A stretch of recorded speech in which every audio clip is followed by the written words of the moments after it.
Police പട്രോളിനെ പരിശോധിക്കുന്നത് തിരുവനന്തപുരം വിതുരയിൽ വനം സംരക്ഷണ സമിതി പ്രവർത്തകനെ ഫോറസ്റ്റ് ഉദ്യോഗസ്ഥർ മർദ്ദിച്ച കേസാണ്. ഏതാനും ദിവസങ്ങൾക്ക് മുൻപാണ് മുൻവൈരാഗ്യത്തെ തുടർന്ന് വിതുര കല്ലാർ സ്വദേശി രാജുവിന് നേരെ ആക്രമണമുണ്ടായത്.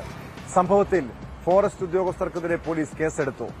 സെക്ഷൻ ഫോറസ്റ്റ് ഓഫീസർമാരായ മധു, അനിൽചന്ദ്രൻ എന്നിവരുൾപ്പെടെ 3 പേർക്കെതിരെയാണ് വിതുര പോലീസ് കേസെടുത്തത്.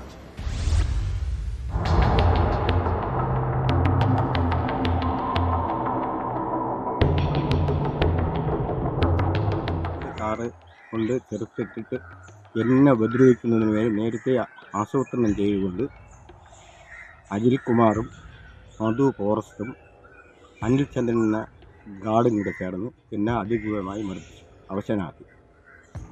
എന്നിട്ട് റോട്ടിൽ തള്ളിയിട്ട് വലിച്ചകച്ചു. വിതുര സെഷൻ ഫോറസ്റ്റ് ഓഫീസർ മധുവിനെ അഴിമതിക്കാരൻ എന്ന് വിളിച്ചതിലുള്ള മുൻവൈരാഗ്യം കാരണം രാജുവിനെ മർദ്ദിച്ചെന്നാണ് കേസ്.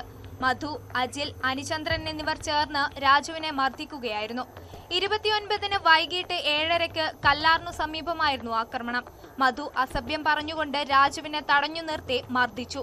അജിലും അനിൽചന്ദ്രനും രാജുവിനെ തറയിൽ തള്ളിയിട്ട് ചവിട്ടിയെന്നും എഫ്ഐആറിൽ വ്യക്തമാക്കുന്നു. Anil Chandran forest flying squad section ഓഫീസറാണ്. കല്ലാർ വനസംരക്ഷണ സമിതി പ്രസിഡന്റാണ് അജിൽ. കല്ലാർ സ്വദേശി അനിൽകുമാറിനെ ജാതിപ്പേര് വിളിച്ച് അധിക്ഷേപിച്ചെന്ന് വനം വകുപ്പ് ഉദ്യോഗസ്ഥർക്കെതിരെ പരാതിയുണ്ടായിരുന്നു. ഈ പരാതി വ്യാജമാണെന്നും ഉദ്യോഗസ്ഥരുടെ ഗൂഢാലോചനയാണെന്നും രാജു മൊഴി നൽകിയിരുന്നു. ഇതിലെ വൈരാഗ്യമാണ് ഇപ്പോഴത്തെ ആക്രമണത്തിനു പിന്നിലെന്നും ആരോപണമുണ്ട്. പോലീസ് ക്രിമിനൽ കേസെടുത്തതോടെ ഉദ്യോഗസ്ഥർക്കെതിരെ വനം വകുപ്പും നടപടിയെടുക്കേണ്ടി വരും. ന്യൂസ് 18 തിരുവനന്തപുരം.